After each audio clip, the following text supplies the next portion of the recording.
আসসালামু আলাইকুম, কেমন আছেন সবাই? Welcome to my another daily vlog. তো বিকালের দিকে ঘুম থেকে উঠে চলে যাব এখন একটু বাইরে, কারণ আমার সাইকেলটা ঠিক করাতে হবে। সাইকেলটা আপনার নষ্ট হয়ে গেছে। দেখতে পাচ্ছেন খুবই সুন্দর একটা ভিউ, বৃষ্টি বৃষ্টি একটা ওয়েদার, খুবই সুন্দর। মানে কি বলবো। আর আমার পার্সোনালি আমার কাছে এই জায়গাটা আমার কাছে অনেক ভালো লাগে, যে এই যে পার্কটা, এই গাছের, আমার কাছে খুবই ভালো লাগে এই জায়গাটা। আমি সময় পেলে এখানে একটু বসে থাকি, বাইরে করি। ভাই অনেকক্ষণ ঘুরলাম, এই এলাকা অনেক বড়। অনেক জায়গায় জিজ্ঞেস করলাম, এক একজন ভুল ভুল লোকেশন দিতেছিল। তারপর ফাইনালি পেয়ে গেলাম। আমার মনেই ছিল না যে এখানে একটা আছে।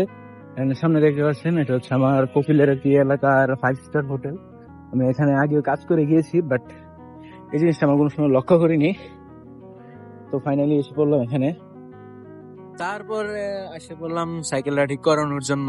তো এখানে দেখতে পাচ্ছেন ভাই আমার সাইকেলটা ঠিক করতেছে। তারপর সাইকেল ঠিক করে বিল দিতেছি আর কি। আর ভাই আমার কথা এত শুদ্ধ হয় না, কারণ আমি এত শুদ্ধ ভাষায় কথা বলতে পারি না। আপনি একটু প্রেফার করবেন যে আমার শুদ্ধ ভাষায় কথা বলা উচিত কি না, বা আমি আমার যে নর্মাল যে ভাষা আমি এগুলো ইউজ করতে পারি।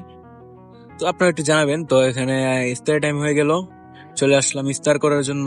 এখানে দেখতে পাচ্ছেন সবাইকে খাওয়া ইফতার দেওয়া হচ্ছে আর কি। এখানে চলে আসলাম ইফতার করার জন্য। কি আর বলবো, দুঃখের কথা, ওইখানে আপনার ঝামেলা হয়ে গেছে। আপনারা কি বলবো, নিজেরও শরম হইতেছে যে বাংলাদেশে আমরা মানুষ, যে বাংলাদেশের মানুষ এরকম করে খাবারের জন্য, মানে কোনো ফাউন্ড থেকে খাবার আসে না বা কোনো প্রতিষ্ঠান থেকে খাবার আসে না আর কি। তো এখানে আপনার সৌদিরা আসে গাড়ি দিয়ে, আপনার খাবার দিয়ে যায়। তো সৌদির আমি যেরকম দেখলাম, সৌদির গাড়িটা এখানে ব্রেক করার সাথে সাথে আপনার কিছু লোক আছে গিয়ে নিয়ে নেই, তাদের কাছে রেখে দেয়, সবার কাছে এটা ডিস্ট্রিবিউট করে না বা বেটে দেয় না আর কি।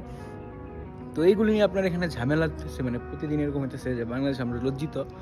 সৌদিরা অনেকে বলতেছে, আমি শুনলাম বাঙালি মাফিক আরো কত কিছু বলেছে। আমি কি বলবো, মানে এক কথাই সৌদির মানে মনের ভিতরে আছে যে আমরা এই ভাগ্যের ইয়েতে একটা খাবার পেয়েছিলাম, সেটা নিয়ে রুমে আসে পড়লাম, কারণ ওইখানে আপনার যেরকম ঝামেলা হইতেছে আমি দেখতে পাচ্ছি কিছুক্ষণ পরে আপনার মারামারি একটা সৃষ্টি হয়ে যাবে। তো আমি চলে এসেছি, এরকম ঝামেলার মধ্যে না যাওয়াটাই বেটার, বিশেষ করে নিজের দেশ ছেড়ে সৌদি আরবের মধ্যে। তারপর দোকানে আসলাম, টাঙ্কিতে পানি ছিল না, তাই টাঙ্কিতে পানি ভরতেছি। আর আমার আশেপাশে নয়েজটা একটু ইগনোর করবেন।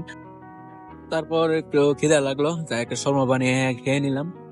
আর আমার ব্লগ গুলো আপনার কিরকম লাগে অবশ্যই জানাবেন। তারপর দোকান বন্ধ করে আপনার পানি এবং অল্প কিছু খাবার নিয়ে রুমে চলে যাইতেছি। তো আজকের ব্লগ এই পর্যন্তই। সবাই ভালো থাকবেন, সুস্থ থাকবেন। আসসালামু আলাইকুম।